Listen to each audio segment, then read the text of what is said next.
Welcome and thank you so much for joining us today. Before we get started with the panel discussion, I do have a few housekeeping items to run through with everybody. So let's first start by familiarizing ourselves with the webinar tool. Please take a look around and look for that chat, and take a moment to type in the chat. Tell us, where are you located? We'd love to know a little bit more about our audience. Couple other things to be aware of. Some important upcoming dates from IIoT World. On July 15th, we have the Accelerated Digitalization in Energy and Utilities. And on August 12th, IIoT's World's Energy Day. Coming back to the chat for just a moment, after you've all shared with us your locations, please, during the panel, if you have any questions, make use of the chat. I will be moderating questions submitted through the chat at the end of our panel discussion. So please do submit those questions at any point. This session will run for about 55 minutes. And we promise we're going to get you out of here on time.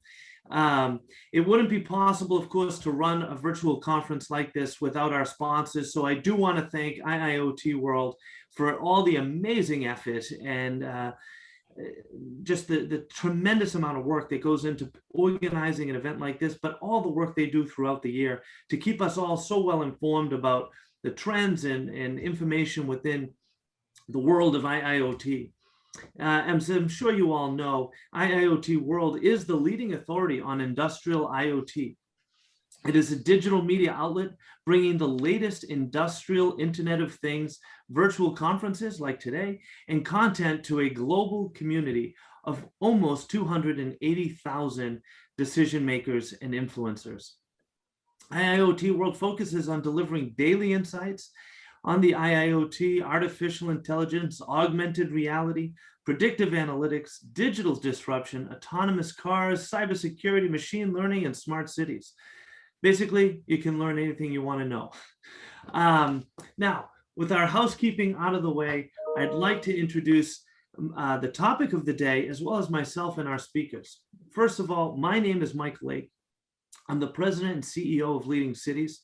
We are a global nonprofit organization that's mission is to drive sustainability and resiliency for all by empowering and unlocking the potential of our world's cities. One of our signature programs actually is our Acela City program that has become one of the largest smart city focused accelerators in the world, sourcing and vetting innovative solutions to some of the most challenging issues. But it's all about implementing solutions to today's challenges in cities around the world. So very on point with today's discussion. Now, this topic, first of all, you know, the session of IIoT technologies implemented by cities around the world is so critical to the movement that has been started here in updating and upgrading our cities. What it really is about the experience, whether for residents or workers, visitors to our cities. It's all about a human-centric approach to making sure that our communities are livable, sustainable, resilient, etc.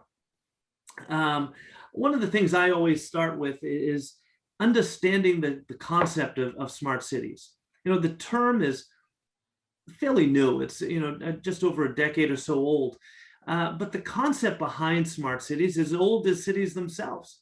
When you think about the Romans building aqueducts to bring water into communities, or paving roads, or adding traffic signals, all of these were smart city solutions of their age. But the age we're in right now is this next stage of city evolution, and it's about the digitalization age.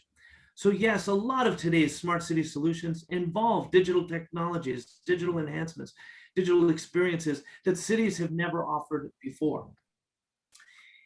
You know, I'm a big believer that we as a world, not just an industry, have already entered into the Smart City 4.0 stage. It's about those entrepreneurs. It's about standards. It's about interoperability. It's about creating cities that are more resilient and that work together, whose solutions work together, so that you don't need an app to go from one town to the next just to find a parking space. But most important, Smart Cities 4.0, in my opinion, has to be about action. It has to be about investment. It has to be about results. It has to be about making this vision for smarter cities a reality. And today I am thrilled to be joined with such a distinguished panel, people who have made things happen, who have really helped to develop Smart Cities 4.0, in my opinion. First is Jeff Mulligan. Jeff is a consultant, developer, and speaker on the IoT, privacy and security, as well as a co-founder of Skylight. He has served as a White House Presidential Innovation Fellow and is U.S. representative to the United Nations ISO Smart and Sustainable Cities Project. We're also joined by Phil Beecher. Phil is the president of the WeSun Alliance, an industry organization which promotes standards-based interoperable wireless communications products for smart ubiquitous networks, smart cities, and Internet of Things. Phil has played a key role in the development of communication standards, including, get all of this, Bluetooth, Wi-Fi, IETF, IEEE, and cellular. Finally, we're joined by Stephanie Atkinson. Stephanie is the founder and CEO of Compass Intelligence. She leads the organizational direction of the company, including strategic initiatives, client engagement activities, financial planning, and consulting services with vendors and companies across the globe. How she has time to join us today is beyond me. But Ms. Atkinson works in the telecommunications and high-tech market research and consulting industry for over 2 decades. And we're about to leverage 2 decades worth of experience and insights right now. So let me start with you, Stephanie, to get us started here. And I'm going to start with a slightly provocative question, slightly. Tell me, do you think cities need to be smarter? And if so, how does this translate into meaningful impact for the cities, citizens, and the community at large? Great question. Well, it's a great question because, cities don't have to move in this direction. But will they be left behind? Will they be able to compete? Because really, when you think about cities, we're in this major centric focus about economic development, about competing with our other cities to bring in research and development and financial incentives for our city. And if you're not competing, if you're not looking at all of these great technologies and looking at ways to automate and digitize different processes and operations and infrastructure within your city, then you're less likely to have those citizens in that happy space that they need and that they want to be in. We already are seeing, especially in the States, where people are leaving certain cities for various reasons. If you're not going down this path, if you're not really focusing on these technologies and services that better enable citizens' daily lives, then yes, you will have some major impacts around, the people that are coming in and out of your city, or those that might want to leave your city because they're not really moving in the direction that might be, adjacent to some of the focus areas that they have for their family or for their workplace or for their daily lives. So it's a great question. I'd say that in follow-up, when we think about cities, I think a lot of folks, there are a lot of different definitions floating around out there in the industry across the globe. It's really simple. Are we leveraging and using the latest technologies to improve our citizens' lives, to improve sustainability, to improve infrastructure, to improve the operations and the services that we're offering to our citizens, and to really improve their daily lives. I think that if you kind of keep it down to those basic things, then smart cities is about a lot more things than just technology, but technology plays a very integral role, which we'll talk about more in today's session. Well, thank you, Stephanie. That is exactly right. And we're going to get into more of this. So Jeff, let me jump to you. We have seen globally a wide range of ambitions for smart city projects, from the basic city upgrades like LED streetlights to the massive holistic city approach like Woven City, for instance, in Japan. So in your experience, is it better for a city to focus on that low-hanging fruit or go for the gold and go with that big impact, huge investment project? So I think a couple of things. One, it probably goes without saying, I hope it at least goes without saying, that a smart city isn't a binary operation, right? It's a continuum. A city doesn't one day suddenly become smart. It's about lots of projects, and this then goes to what you're asking, Mike, and that is do you pick the easy project that you can get done quickly, or do you pick the grand slam of projects that may take years to do? I think my suggestion, and in my experience, and in working on some projects with the White House, was finding some quick wins to get your feet wet, to get some experience before trying to, I would hope none of the audience decides tomorrow to go run a marathon without ever having run a 5K.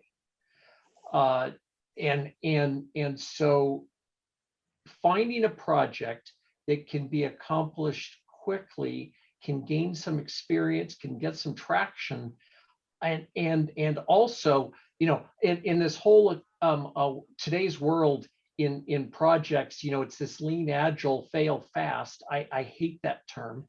I love lean agile, but I'd rather succeed fast. Find something small, find the low-hanging fruit, succeed quickly, get something done, learn from that for then the next project. And maybe after a couple of projects, then start to swing for the fences. Well, Jeff, I have a confession. I ran my first marathon after having never run more than 3 miles. And I will tell you, my knees are still paying the price for it. Well, to your point. I'm really impressed. I'm really impressed.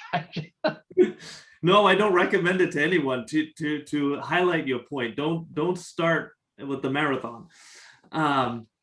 All right, now Phil, we talked a bit about, I mentioned street lighting projects. I know you're very familiar with the lighting project that has happened and been implemented in London. Can you tell us, when there are so many competing projects, how does a city choose what's best for that city? And once selected, are there significant organizational changes that would help prepare the city for implementing such projects? Yeah, again, a good question. So I'm picking up a little bit on Stephanie and Jeff's previous comments. For the City of London, and we're talking about the area called the Square Mile here.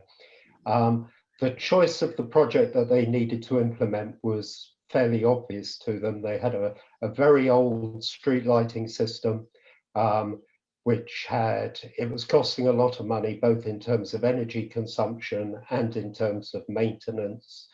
So basically the lighting needed renovating.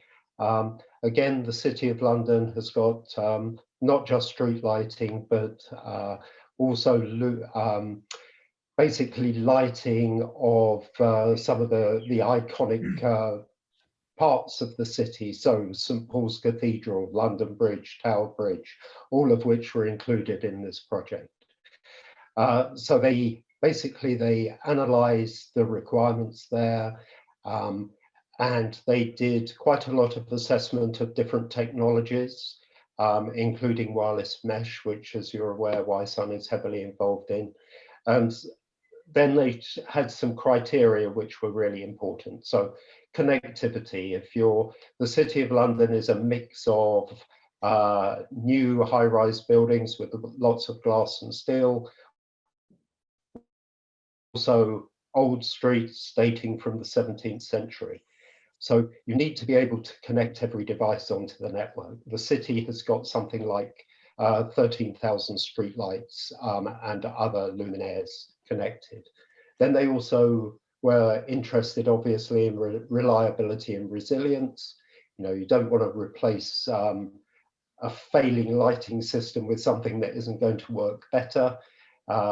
Another thing that was under consideration was the fact there's still lots of new building going on, so you can get construction sites in the middle of this. So you need to ensure that your communication system that supports this infrastructure doesn't just stop working when somebody moves a big crane in to do some more work. Security was obviously really important. And that goes along with things like scalability as well. So picking up what Jeff said about, starting with an achievable project, it was always the goal of the City of London to start with their street lighting and then use that same communications infrastructure to expand and extend. So that would be with things like traffic management, parking management, air quality measurement. There's lots of things going on in the city right now that are about reducing traffic flow, improving the quality of life for the pedestrians. But you can't just take away all streets, obviously. So how do you optimize traffic flow? So those were some of their considerations. And having successfully implemented the street lighting project, now and this brings to the second part of your question, now they're looking at how they roll that out with other parts of the municipality. And this is a key thing. Smart cities are not just about the technology. I think they're also about collaboration between people, and departments that traditionally wouldn't necessarily communicate. There is now a need to do so. So when it comes to security, whether it's a chief information officer or how you run the communications infrastructure, that requires new routes of communication between people. So, hey, Mike, Yeah, please. really quick, if I can take a mulligan on my answer, listening to what Phil said, I'd like to change my answer to sort of be, it's not an either or low-hanging fruit or swinging for the fences. If, to Phil's point, if you use open standards and open protocols, it can be both. Every single one of those low-hanging fruit projects becomes part of something larger, and delivering on the grander scheme for the city. Where this fails is when people choose closed proprietary solutions, point solutions, where they can't be interconnected to something else. Then it sort of becomes this either or. But if everyone will adopt this idea that things like YSUN and open standard technologies to connect them, TCP/IP, then every single one of those projects becomes a part of something larger. It's a great point. Now, I'm going to throw this one out to anybody, because one of the things that, at least from my perspective, is the reason why street lighting seems to be one of the most pervasive of the smart city projects around the world, is because of the business case, the fairly quick payback you can get with it, which leads us into a whole new topic of how do you pay for these things, which we'll talk about as well. But just understanding that business model, or that business case that needs to be made in terms of choosing projects, is there a value to package projects, so that the more sexy, more obvious and quicker payback period projects are kind of packaged with those that are harder to sell to the public or to administration, take a lot longer before you see the payback period, etc., but are just as important, either as a foundational type of investment or as a specific solution to an issue most people don't deal with. Yeah, I'll take a stab at that. I think more importantly, you have to have buy-in. So you talk about ROI, we tend to cling on to these obvious use cases that, in 6 months, a year, 2 years, this investment will have paid for itself, or it would have X percentage improvement in whatever statistic you know, those stats, they do mean things, and they do grab the attention of city leaders, and they grab the attention of where the money is, right? So if you're talking about cost savings, of course, those are usually the obvious projects that people cling on to. But I think you have to have buy-in. And so when you think about alignment, a lot of these cities, townships, small and large, have plans, and they have goals for the city. So, you know, are we identifying the challenges that are happening in our city because citizens are complaining, and we know that that might be some really early wins we can grab? Or is it the cost savings? Or are we looking at our city plan and aligning some of our projects with some of the goals that we have for our city over the next 5-10 years? So there's all these different ways to kind of take the approach or start to look at this Rubik's Cube a little bit differently when it comes to investment or just starting these projects. But I think you kind of have to, each city is going to be unique in terms of how they do that. And especially when it comes to money, budgets are tight. Infrastructure money's coming to the US. So there might be some early wins there because infrastructure is going to be a heavy area of focus, as well as public safety and health because of COVID and the pandemic, and other cities as well. So there might be some really big things that are happening in that city that might have shifted your priorities in terms of where you get started or what projects you focus in on. But that's kind of my early takeaway from that question. But yeah, it's a good point. We tend to cling on to these use cases that have obvious ROIs or use cases that have been proven. And I'll give But you one. Mike, Yeah, please. I'll sound like a broken record to the audience here again, to Stephanie's point. If you build those out using open standards, then they can be leveraged for other things, to go to streetlights, right? If you know, I think we can all understand there can be a quick payback, there can be safety payback, you know, and streetlights are really obvious, right? You can see them, you can see when they're on, you can see when they're off. And so the constituency, the consumers, the population within the city can see that and identify with it. But if you use an open standard protocol framework, then that same enablement that did the smart street lighting could be used for smart parking meters.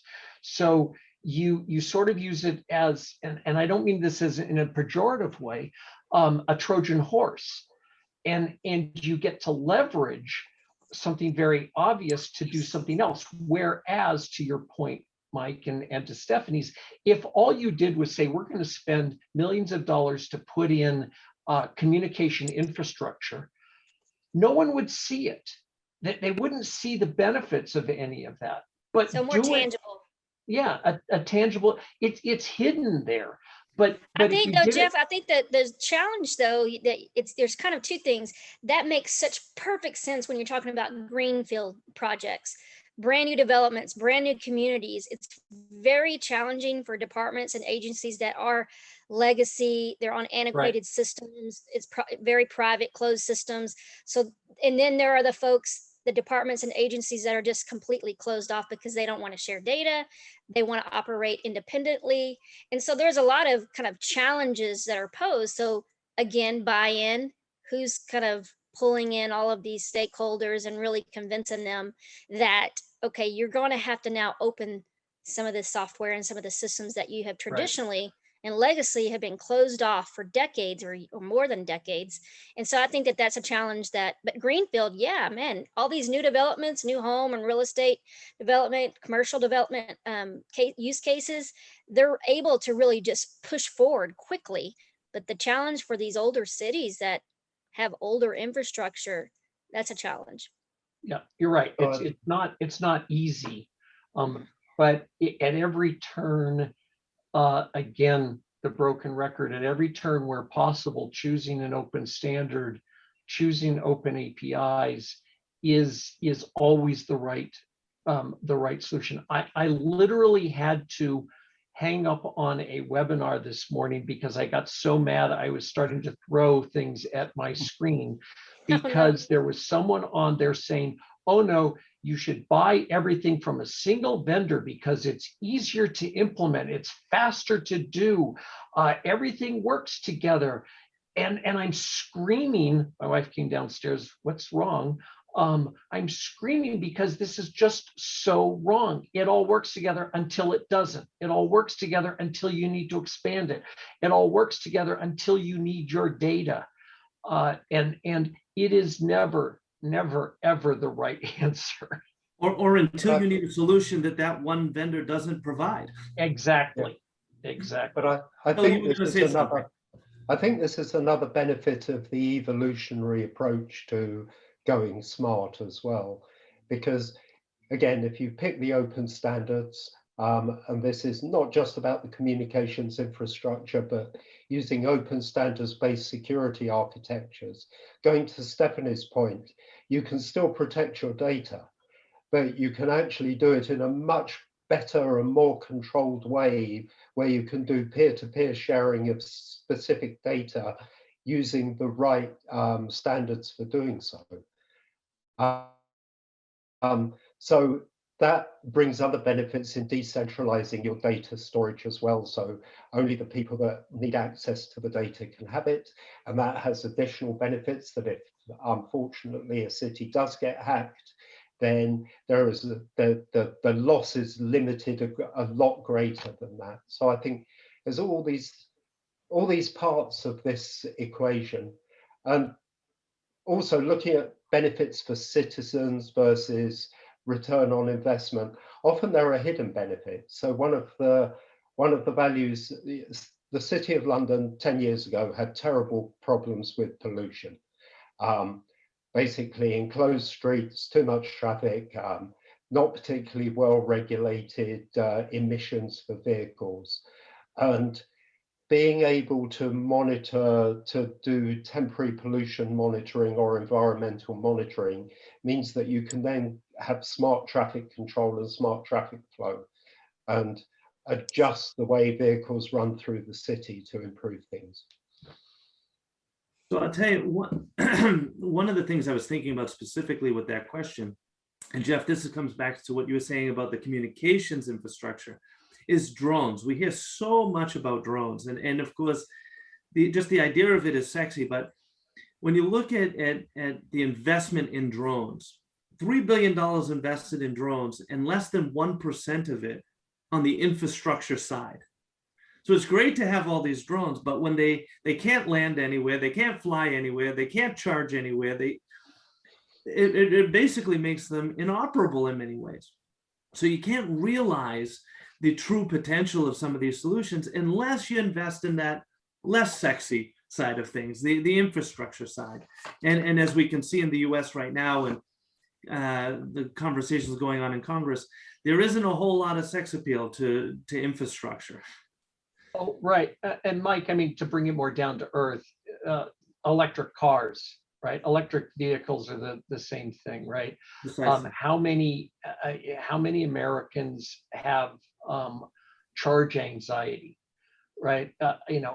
How far can I, would I really take a road trip in an electric vehicle that is a plug-in electric vehicle, not a hybrid, that you can use gas and if you haven't run out, but a plug-in electric vehicle, that without the infrastructure there. But again, think back to if go back to vehicles, right? If somebody had said, wait a second, we're going to build vehicles, but we're not going to build those until we have a highway system, until we have gas stations everywhere, until we have car insurance, until we have, all, that's not the way vehicles, and the whole infrastructure was born up.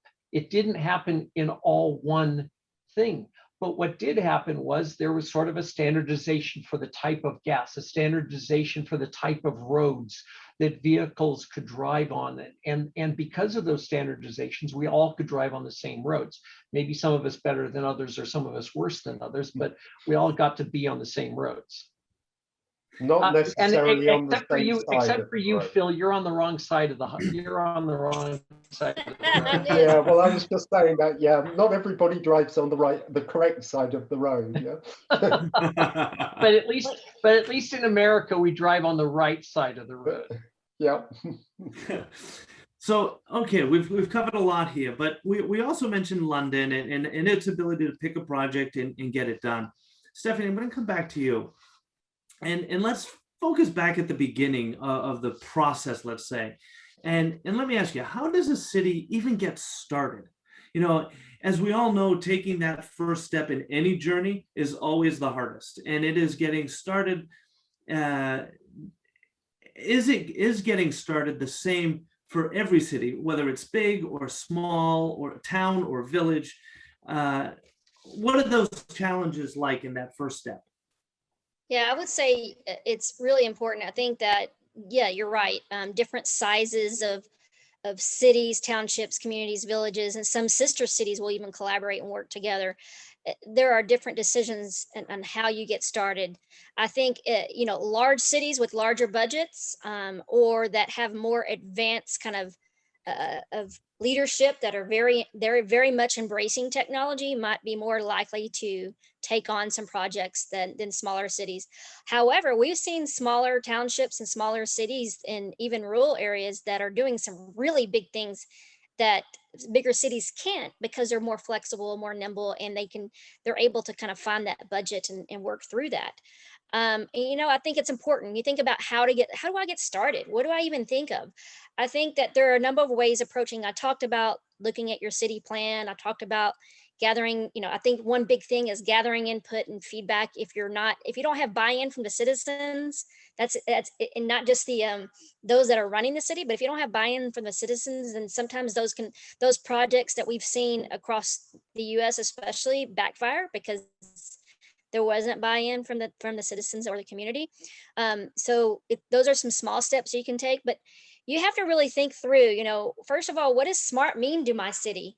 What are things that I need to automate? What are some checklists of operations and logistics, supply chain, transportation, hazmat? You think about the different agencies and departments that you have running in your city. What are some strategic projects within those agencies and departments? And some of those will be cross agency, cross department. Just identifying those and thinking through what's available out there. What are some of the challenges where technology can really fill the gap? There are just small steps you can take, and I think that Jeff, he made a great point in terms of getting some small wins, just some small wins with that buy-in, and citizens actually seeing what this might mean to their city, how it might improve their daily lives. Those kinds of things go a long way in the next project, and scaling that project across the city and collaborating with other cities. But I think that a lot of the projects that I see that are successful or that do have buy-in are those that are citizen facing, community facing, and those that tie back to sustainability, because that's a very big focus area. And there are dollars that are coming down from different federal department monies. And now even with in the US, especially the pandemic and some of the funding that's coming down from that, there are projects and infrastructure around rural connectivity and some other things where once that connectivity is in place, it's like, what else can we connect to some of the public Wi-Fi, public connectivity options that might improve city services, and then some will just have to be private, right? But there are so many different decisions, but those are just a few small steps and considerations that you might want to think through as you start to think, where do I get started and what projects? But a lot of different things to consider. Well, So, hey, Mike, real quick, Jeff. quick. One thing on Stephanie, what Stephanie just said resonated. Maybe the first project to pick is one that someone else is paying for. A little facetiously, I say that, but I mean, I think that Stephanie is exactly right. One of the biggest things is stakeholders. You need stakeholder input, and you need stakeholder commitment. The other thing is that Stephanie said is so true. When we did the White House Smart America Challenge project, we were including cities and things like that. One of the things that we found was that while big cities may have more money, they also have so much more inertia to keep things the way they are. There were so many things that were more siloed, whereas smaller cities were more agile and able to do things. Yeah, maybe they weren't able to do as big a project, but they were able to do those small projects faster. Excellent point. And one of the things we've learned at Leading Cities is that it's not easy for cities and startups or small and medium-sized enterprises to work together. There is a bit of a chasm there that I know we try to bridge, as do others. But one of the things we've noticed, Stephanie, coming back to your point, is that big cities, as you said, don't have the flexibility, but they get a lot of attention from all these solution providers, knocking on their doors with the latest and greatest. You flip it, the small cities, they have the flexibility, but they get no attention. They don't even know the solutions that are out there because nobody's paying attention to them. It's something that I think we should all be working on to resolve a little bit more. But building off of what you just said, Jeff, and the question of paying for it, Phil, I'm gonna start with you, because obviously one of the most significant challenges for getting any project done is answering that question: how are you going to pay for it? So can you share your thoughts as to whether or not a city becoming smarter will require huge capital expenditures? Good question again. So there are different business models here. But if we take the City of London again, because that's easy, Copenhagen was the same. And bear in mind, in Europe, cost of electricity is quite pricey.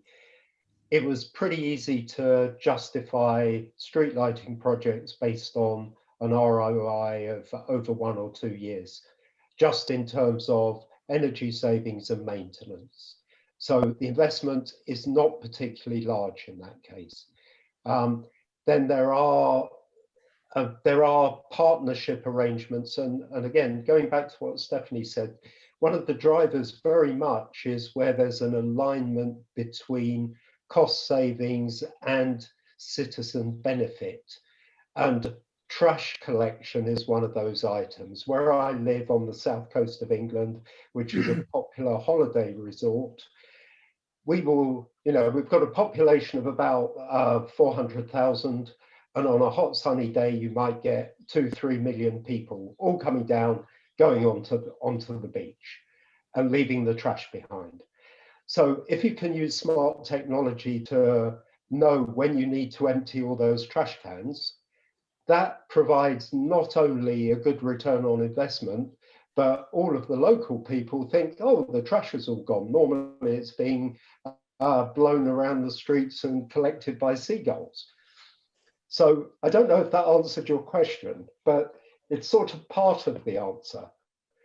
And then, there are other business models maybe where you have more of an OPEX related model where there will be an investment from a corporation that will work with the city, pay some of the capital expenditure, and then recover those costs over a period of time. And then that sometimes happens in governments as well. So I don't know if you're aware, there's a very large smart meter project rollout planned for India at the moment, with somewhere between 250-300 million meters. And what's happening there is there's government investment to help build the infrastructure for the metering and the communications, and that'll be recovered over a period of time. So that's quite a good way. I would think that's a good way of doing that in places where there's not a lot of surplus cash. I wanted to jump in on the business models. What we are finding, especially in terms of our research, is there are, I'd say, a good bulk of the projects are public-private partnerships, the 3 Ps, PPP, where in many cases, the vendors are doing some things at no cost to kind of showcase their technology. And cities can really leverage that in many cases, especially where you have a particular city that might be vendor or technology company that might be headquartered at your city or have a good amount of presence in that particular city. They're more willing and more likely to showcase and to partner up. I think a good example is in Peachtree Corners in Georgia, where they're doing what they've done there is really interesting, because I think that, we're always talking about test beds and trying to figure things out. But what they've done is they have the labs there. They're also working with the university. And then you have all these technology vendors that have signed on to showcase kind of their wares, showcase, like, let's prove it. You say you could do this, prove it. We've got the road, we got the infrastructure. Peachtree Corners right outside Georgia. They own all that infrastructure, and they're allowing the vendors to come in and to really test the autonomous road technology, robotics, some of the IoT solutions that are involved in, that are really more revolve around supply chain management, delivery, and transportation. And so you can really see these things in action before you say, okay, now I'm ready. And so what they're doing is allowing the vendors to come in and inviting them. And then some of those projects are approved, and then they go out to other cities and they start to scale them. So that's a good example. I'd say another one is Hudson Yards, in Manhattan. There's a lot of interesting things that they're doing with the rail technology, and then the commercial development that's happening around that rail yard system when it comes to different logistics and supply chain solutions, and to automate some of the activities that are happening there with city transportation and distribution. But yes, the 3 Ps, public-private partnership. And then the last thing I wanted to mention is, why does every smart city project have to be an investment? What we're not getting as creative is, there are some projects that there is no money being exchanged for that project. I could give an example, and forgive me for not remembering the city, but it's on the West Coast, maybe San Francisco or Sacramento. Anyways, they were working and partnering with UPS, FedEx, and in exchange for getting the green light going through the city to deliver goods and products and boxes, they were saving in fuel. So UPS was willing to make the investment, and they paid fully for that technology and those sensor systems to be put into those traffic lights, to allow their delivery process to go much smoother, faster, and they saved on costs. So they computed the cost savings from the fuel savings to be a great way to actually exchange. So there were, essentially, the city didn't have to pay for anything. And then there are other things where the city might own assets like right of ways, or maybe they own data. We're always talking about data as an asset. There are other ways where money may not exchange hands, or the city might not be paying.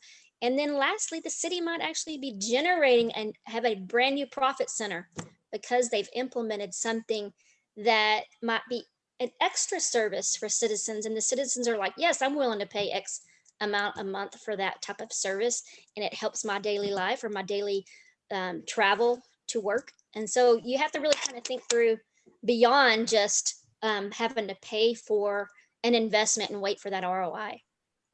But hey, Mike, just one Yeah. one quick warning on what Stephanie was saying. I really like that, but make sure it's not the inkjet model where they give you the printer and then you end up having to buy the ink for the rest of your life from that single vendor. It is worrisome when someone comes in and says, hey, we'll put this system in for free. Oh, by the way, now we own the data, right? Here in Colorado Springs, we had a vendor who came in and put in a lot of electric meters under the auspices of, well, we're going to test this all out. And then they claimed that they owned all of the data that came out of the electric meters, where, the utility said, no, wait a second. We own the data. And I went to the city council and put up my hand and said, wait a second, I'm the homeowner. I'm paying for the electricity. It's my data. I own the data, and so there's this big, Stephanie's right? You're going to be able to monetize that data, but who actually owns it then becomes really, really critical. And to Phil's point, right, it doesn't necessarily have to be a big investment. And there's ways where you don't have to actually necessarily make a huge CapEx investment. Boston had, as most cities, a huge pothole problem. There were lots of people who came in with ideas, flying drones around to look for potholes, putting cameras on the front of trucks. All of those were really capital expense. Somebody came up with the idea of a really simple app that just ran the phone and looked for vibrations. And as cars drove around, they'd hit a pothole, and the app, literally no CapEx cost, except for the development of the app, which was, thousands of dollars, not hundreds of thousands of dollars. So it was an amazing solution. We've seen some other examples around crowdsourcing where they're just pulling in information from the city, and it's all through a free mobile app, and that just helps them kind of identify challenges and issues that they might be having in the city that, gosh, if they waited any longer, it's going to cost them more. But yeah, so are we rounding out our time where we might be? Yeah, I think so. Yes, we are. I was just so. sorry about that, but we have a number of questions from the audience, and I will just remind everybody who is watching, if you do have a question, please submit that through the question and answer feature. We're going to go through as many of them of these questions as we can right now.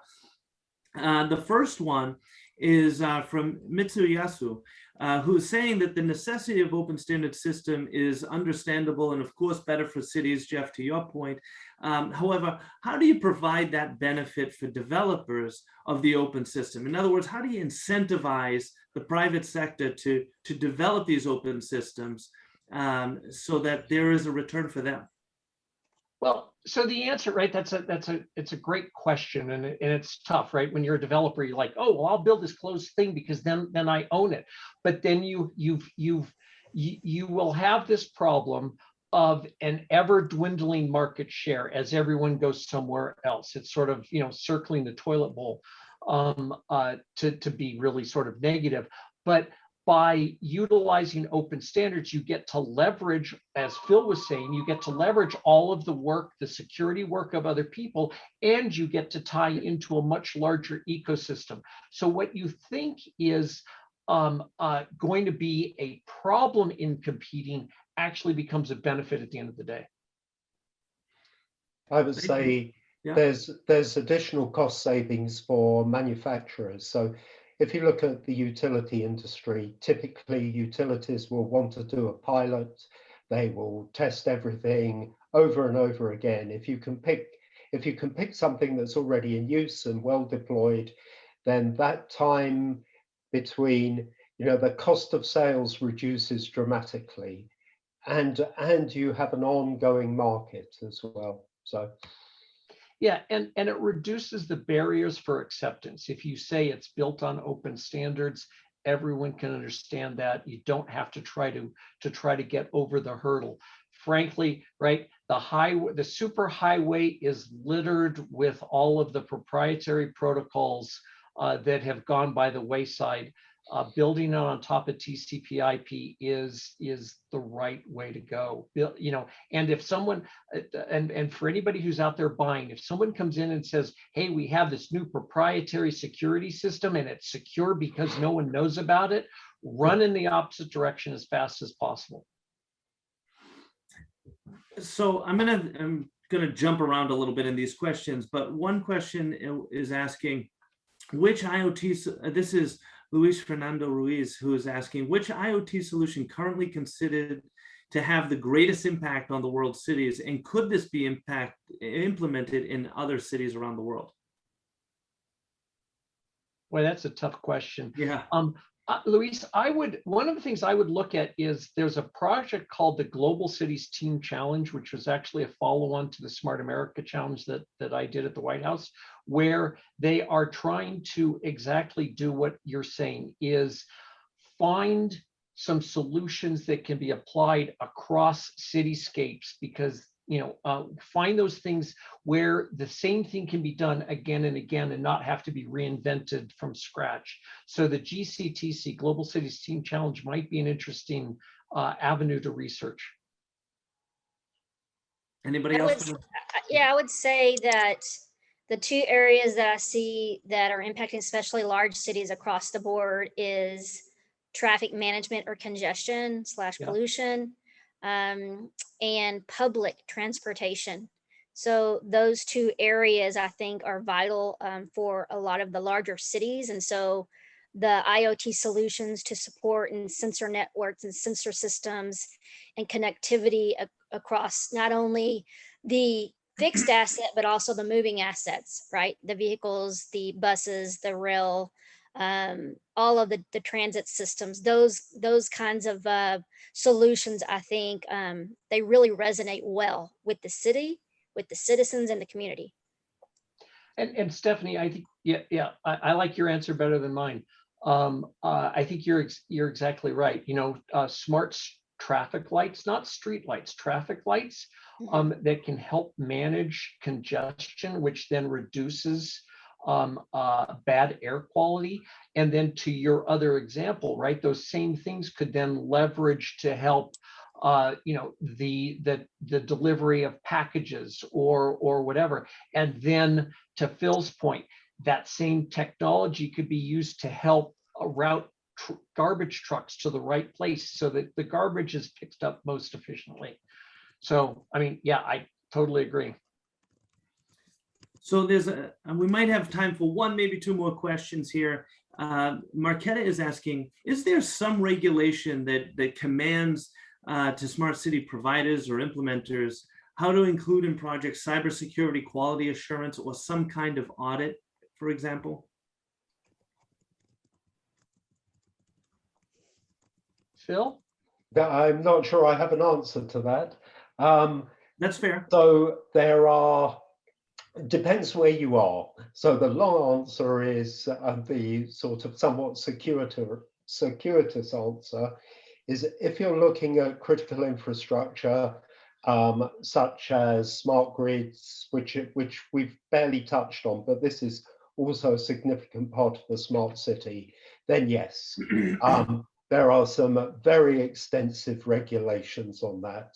If you're within the European Union, there are also very rigorous rules on cybersecurity and privacy of data. So, the two things are slightly separate, but data privacy is really important here for us. So I think, but again, it depends where you are in the world, and there seems to be this thing with regulators that they have to reinvent the wheel everywhere. So it's not just the technologists that do this, but the regulators, every country thinks it's slightly different. But maybe some of that's true, but not entirely. I would add too is like in the States, the National Institute of Standards and Technology, they have their cybersecurity framework, which is published, and they update and they have continued studies and research around that with the standards that are, and that actually goes out to a lot of the OEMs or the original equipment manufacturers, those that are developing and manufacturing the products, so that there is some consistency and standards when it comes to industrial applications, industrial control systems, things that might be more building and infrastructure related. So that's a good resource to check out if you haven't. Yeah, I think Stephanie, the NISTR 800 series is what, if folks can Google that, is a great way. And also there was just recently signed into law in the US and IoT security law. Unfortunately, right, laws are like using a sledgehammer to drive in a pin. And so I'm not necessarily supportive of it, but it was, I mean, it may be trying to do the right thing. I'm not sure about the collateral damage that'll happen from it. So I'm going to ask one last question and ask for a very quick answer because I have to wrap things up in 1 minute here. Stephanie, I see you're typing an answer to Eleanor, so I'm going to skip that one. But there is a question about the impact of high frequency radiation on biological systems. So to what extent would this be taken into account in the sustainability of a smart city? Anybody have any thoughts on that one? Well, I should let Phil sort of answer on a lot of the technical side, but most of the systems that we're talking about are amazingly. I mean, first of all, right, to do this, we're in a lot of cases we're talking about super low power devices, which means they have super low transmission power. Sorry, I'll make this unfortunately just a little bit too long, but I remember. Seeing an article in California where they're putting in, PG&E was putting in smart meters, and people were worried about the electrical magnetic radiation from the smart meters. And they showed a picture of this lady, and they said, Joan is on her phone calling her representative to complain about the electromagnetic radiation from her smart meter. And I said to my wife, more EMF was generated by her cell phone taking that picture than her smart meter would do in an entire year. So yes, in the large scheme of things, there's going to be lots of these devices, but do understand they aren't AM radio stations. They're putting out micro milliwatts of power.